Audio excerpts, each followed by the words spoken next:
Vanakkam. Hello my dear students, how are you all? I'm very happy to see you back through another session from this Kalvi Tolekachi. You know what is a poetry? From your childhood days, I know you will be learning so many rhymes, so many poetries. And tell me, what is the poetry? Poetry is a form of literature that uses aesthetic sense and often rhythmic qualities of language, such as sound symbolization, meter, imagery, and many other poetic devices. And today, I am going to teach you a famous poem written by the world famous writer named Rudyard Kipling. The title of the poem is The Secret of the Machines. Can you understand? The secret, something new you are going to listen today. It is from the machines. So in this poem, who's going to be the speaker? Yes, all the machineries are going to talk to all of you because we are the readers. Shall we learn something about the poet? Rudyard Kipling was born on December 30, 1865 in Mumbai, India. He was educated in England but returned to India in 1882.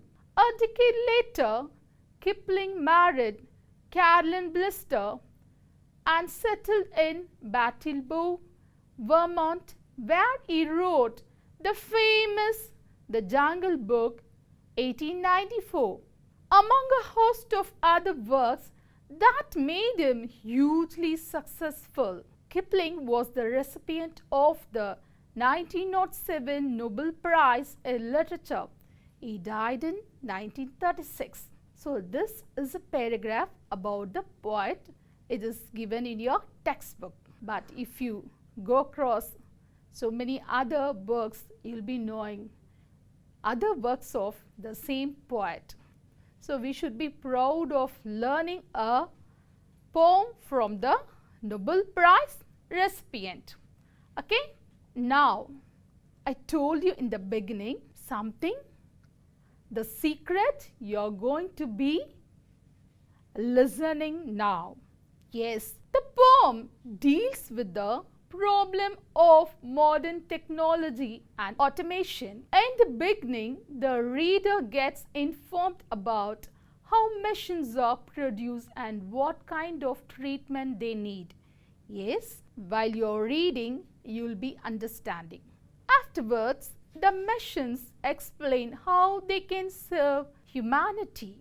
And in the next part, the poem ends with the statement that machines, although capable of great deeds, they are still nothing more than creations of the human brain. Yeah, this is the gist of the poem. And we have 5 stanzas. Now, let me read the entire poem. You just listen to it. Stanza 1.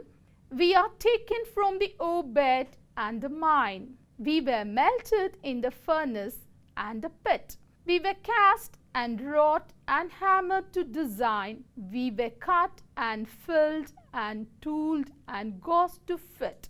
And the second stanza. Some water, coal and oil is all we ask, and the thousands of an inch to give us play. And now, if you will set us to a task, we will serve you 24 hours a day. Stanza 3. We can pull and haul and push and lift and drive.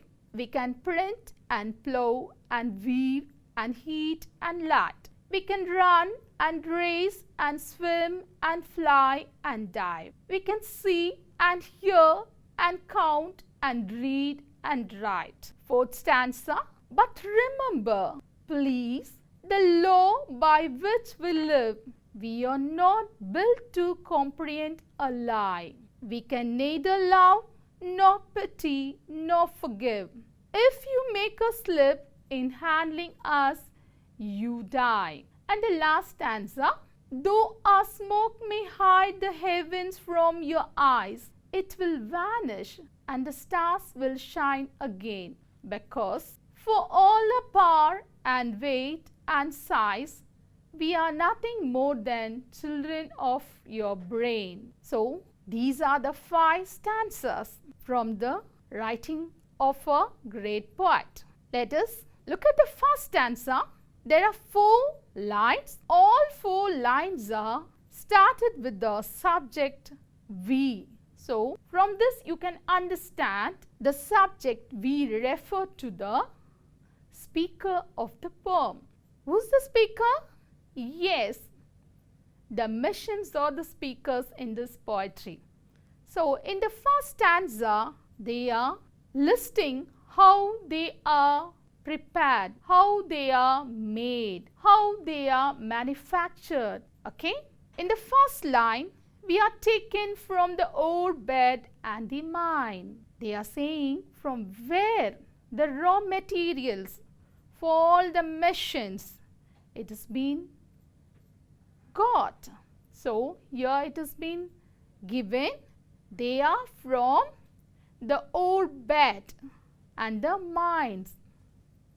It can be from any part of the world. In the second line, from the ore, they are being put into another process like melting and other process. In the second line, the machines are saying how they are put into, carried into another steps. Yes, we are melted in furnace. You know what is a furnace? It's a place where they make all the raw materials which are in solid form to get into in the form of liquid.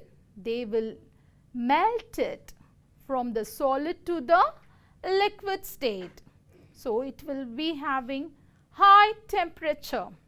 So, the machines are saying we were melted in the furnace and the pit. In the third line, it is being told we are cast and wrought and hammered to design.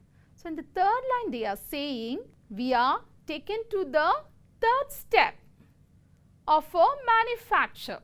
So, all these works are carried in the third line. We are cast, wrought and hammered, okay, to the desired formation, design, whether it should be in the round shape or in a very instrument, very sharp in structure, very sharp in shape, or whatever the size, design, everything is being processed in the third step. And in the last one, we were cut and filled. So, according to the shape. So, it has been done. So many things are being attached and tooled and gauzed to fit. So, according to the exact measurement, they are being manufactured to fix in a concerned big machines, okay, in big factories. So, in the first stanza, it is being told how they are being manufactured in the factories. And in the second stanza, it is being told what are the things they need to work. Simple things they are listing here. Just listen. Some water. Some machines can be worked using water, some by other fuels like coal, petrol, diesel. You know, so many examples. If I ask, no, within 1 or 2 minutes, you will be listing out many machines. Am I right? So, you are all fond of machines. But let us see. Here, the machines are saying some of us, we need water, coal, oil is all we ask. The fuel, just the fuel we need. Just think if your father is owning a bike or 4-wheelers, what you have to do? after cleaning it, what they need? They just need the fuel to move on. Am I right? So in the same manner, the machines are asking the fuel to be filled to run. Okay? And the thousands of an inch to give us play. They need a proper place. It should be kept in a right place, in a comfortable place where it is not disturbed while it is under process. And in the third line, and now if you will set us to our task. So they are saying, after giving us the fuel and the proper place, what you must do? We are ready to work. In the third line, it says, after getting the above two, they are ready to work for the mankind. Okay? The task means the work. In the fourth line, we will serve you 24 hours a day. Beautiful it is, no? Once it is being switched on, what they are telling? They are ready to work for the entire day. Now, just see in the third stanza, they say we can pull, haul, push and lift and drive. So, in the first line itself, 4 tasks are being listed. So, if it is going to be a very heavy thing or any other transport vehicle, what? We people cannot lift it or pull it, but the machineries, example you can have all the tractors, JCB, all these machineries, within 10 or 5 minutes they can clean up the heavy material or anything which the human cannot do. Am I right? You can see often in our roadsides. Yes. So, those things are being listed in the first line of the third stanza. We can print, plow and weave and heat and light. Yes. So, in olden days, those people, they did not have all these facilities. But now, we can have even a printer in a house. Yes, they can print any number of items, okay, any number of copies within the given spell of time. And plow, even in agriculture, they are being used in a large scale. In olden days, they used many animals for plowing the lands. But now, in all the places you can see various sized tractors. Yes, so for even in agriculture, for plowing the land, it is being used. And weaving. So, the third task is weaving. Within 2 or 3 days, nowadays we can get the clothes, okay, in a easy, fast way. But in olden days, they used to do it using only the hand swing or hand weaving machineries. Next, heat. So, if you are going to start to your school, you want to press your uniform, no? Yes, for that also we need the heating process. To get a cup of coffee or hot water, what you have to do? You have to heat the material for some time. So, in all the ways it is being used. And light. Before 6 o'clock, you will be switching on all your lights now. In all the places, wherever you go, before entering into the room, you will be switching on the lights. So, in all these categories, the machines are helping us to the unlimited ways. Yes, my dear children, let us move on to the third line. We can run and race and swim and fly and dive. Okay, all these things. Any big machine can be run without stopping. In big factories, within one day, they can manufacture numerous thousands of products as a completed one only because of the machines. Yes, race, all those things, swim. So whatever you like to do, the machines also doing in the third line. Fly, just imagine. All, if you go out, when you hear a sound, what you'll be doing? You just look up on the sky, no? Yes, many children love to watch the aeroplanes and helicopters, whatever it is. So even for flying purpose, we need the machines. And dive. In the fourth line, we can see and hear and count and read and write. How beautiful it is. So we can see whatever you are doing now because of the machine.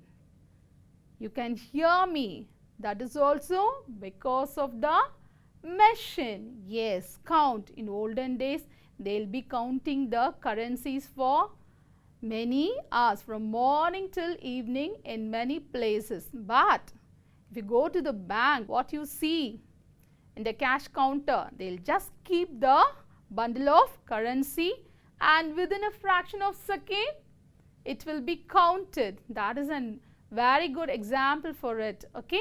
So the machine can count it within a just this small spell of time. Yes. And read and write. Okay. There's no need for me to explain to you all these tasks. So you all know. So next, the fourth stanza. But remember, please, the law by which we live. Here they are speaking about something more important for a human beings. Yes, they are asking us. They are teaching us actually. Just see, please, the law by which we live.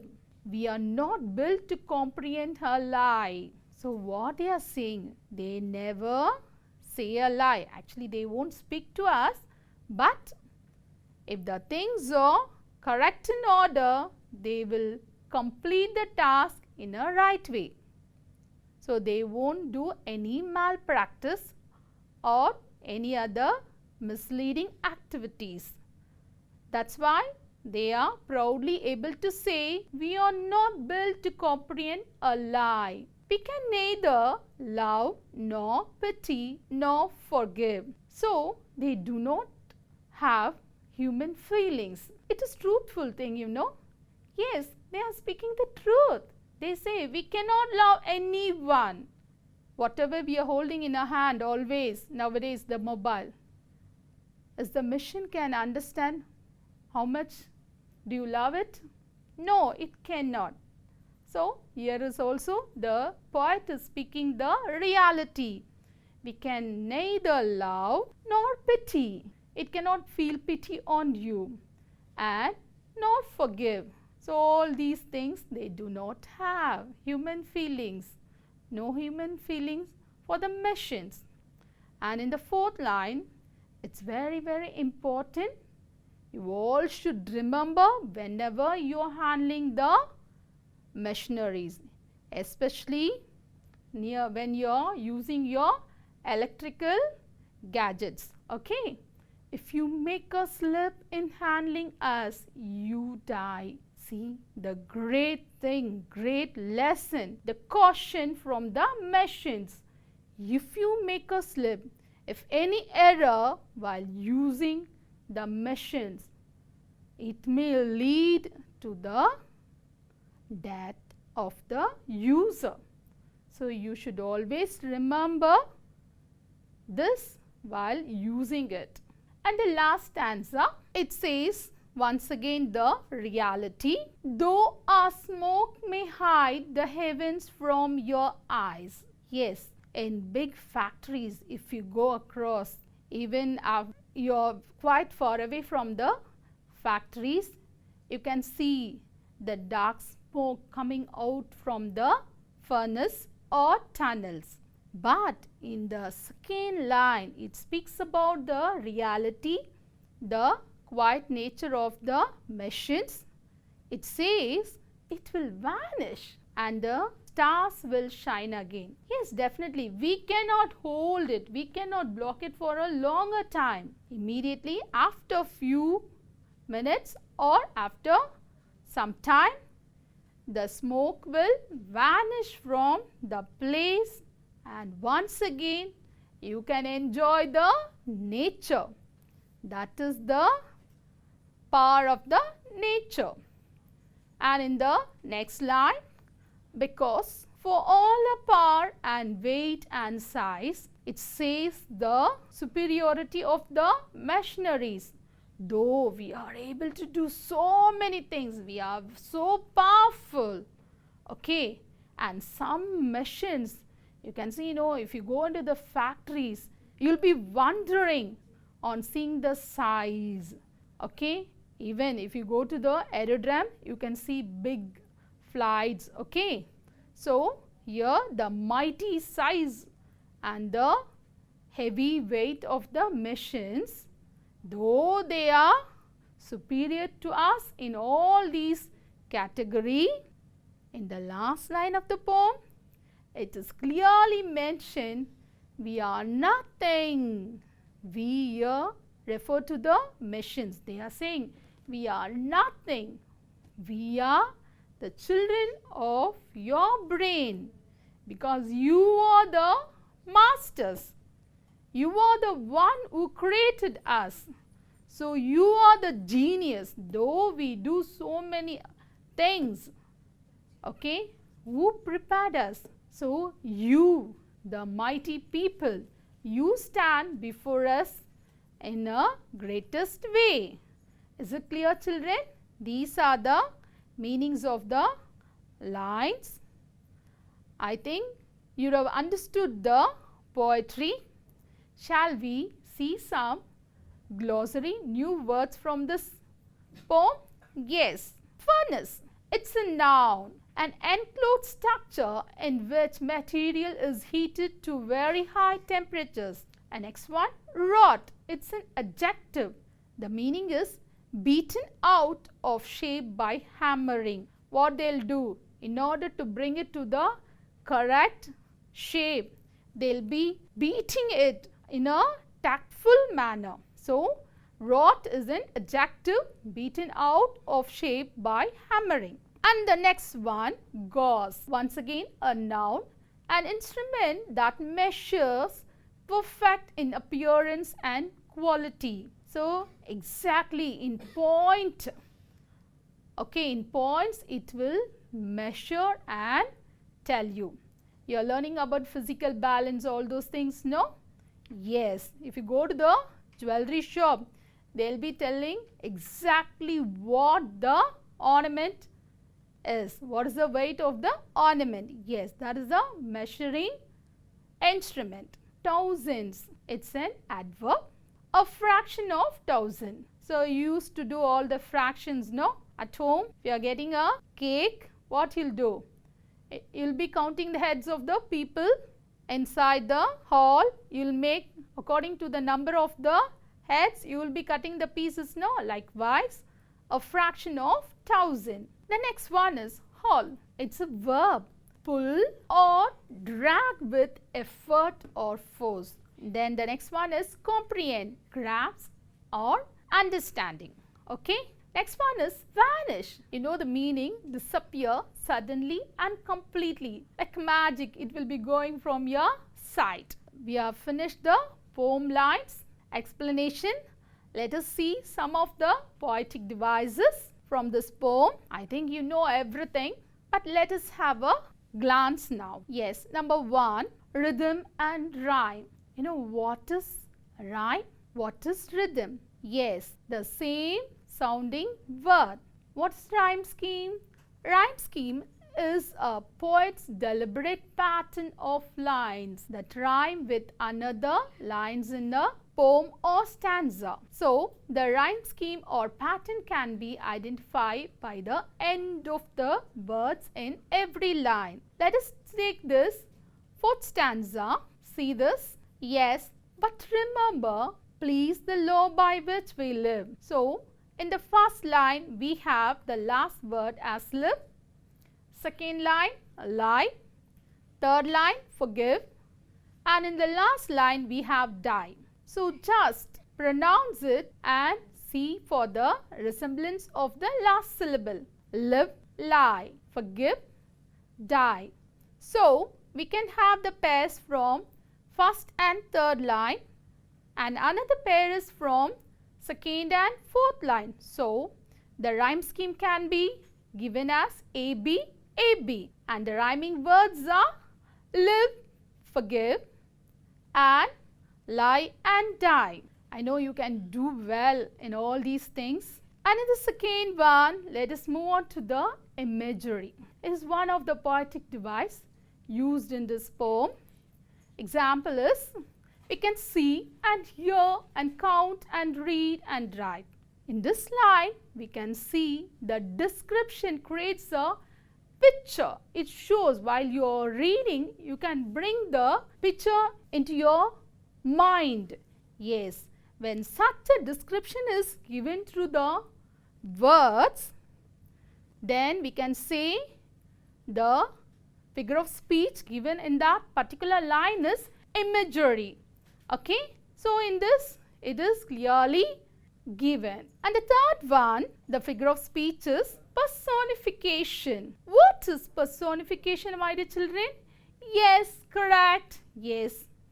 And for unhuman things, they used to give human qualities. In other way, we can say personification is a figure of speech in which a thing, an idea or an animal is given human attributes. Next one, hyperbole, a figure of speech using exaggeration. Example line is, we are greater than the peoples and the kings. The next one is assonance, a repetition of two or more vowel sounds. Example, all we ask, okay. The next one, simile, it's comparison of two things, okay.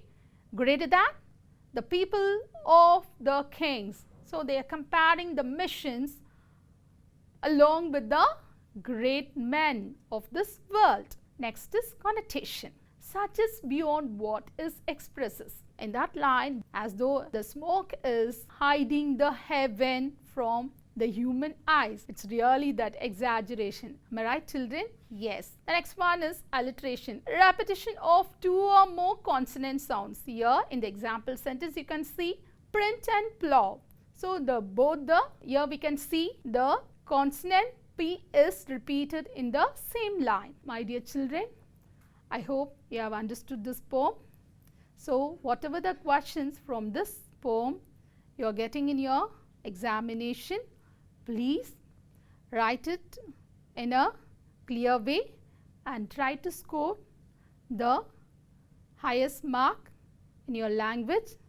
And one request, love your language.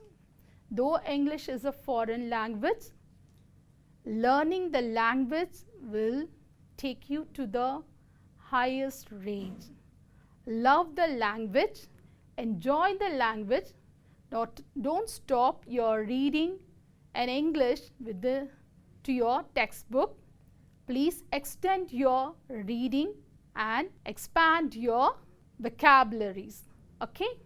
I wish you all great success in your life. Thank you. Vanakkam.